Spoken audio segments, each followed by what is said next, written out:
Boruto episode 259 review. The title of this episode is A Wound That Never Heals. So starting off, we see that Team 7 is patrolling, as recently a number of ex-shinobi have been targeted in the village. And when I saw this, it reminded me that Team 7 is now seen as a very capable team, as these guys are now out at night patrolling. These guys are like 13.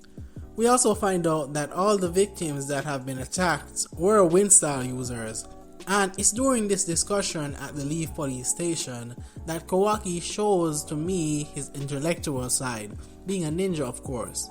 Moving on, we find out that Mitsuki has lost his cat, as the mission to the Land of Water lasted a little longer than expected, and so Mikazuki was like, thank you, next. Now, while Mitsuki goes on a little search and rescue for Mikazuki, he finds Mikazuki with a little girl by the name of Hibiki, and by this point, Mikazuki's name is Nabushi.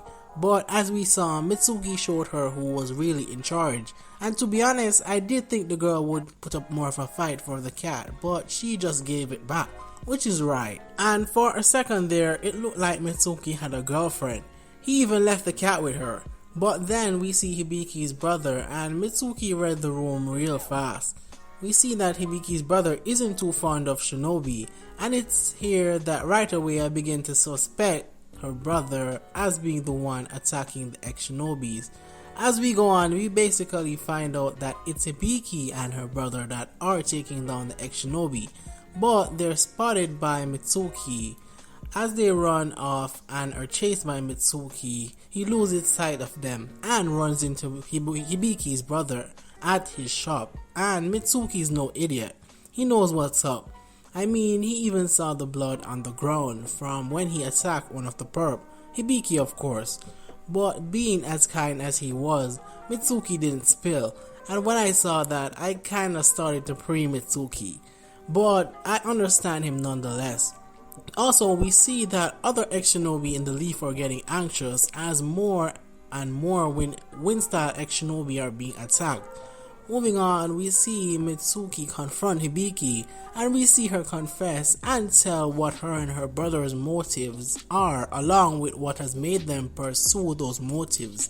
I definitely understand their feelings, and I also like the advice that Mitsuki gave her, which was to of course turn themselves in. But obviously, when Hibiki gets back to her brother, he definitely tells her, girl, shut the hell up. Because in the next scene, we see them attacking another ex-shinobi. It's also around this time that we find out that the ex-shinobi her and her brother are fighting may be connected to an incident that happened long ago. As we go on, we see that he is really good at Wind-style. And of course, we find out that he was the one who killed Hibiki and her brother's father. Also, that this guy has been on a crime spree. Nonetheless, he gets caught and Hibiki and her brother finally get the justice they need. But they're banned from the Leaf, which I think is fair. Also, I love that Mitsuki gets administrative leave for not telling. Lastly, we see Hibiki's brother smiling with Mitsuki, which I think says it all. Overall, I think this was an alright episode. Looking forward, as usual, to see what happens in the next. But that's all I had to say. Thanks for watching.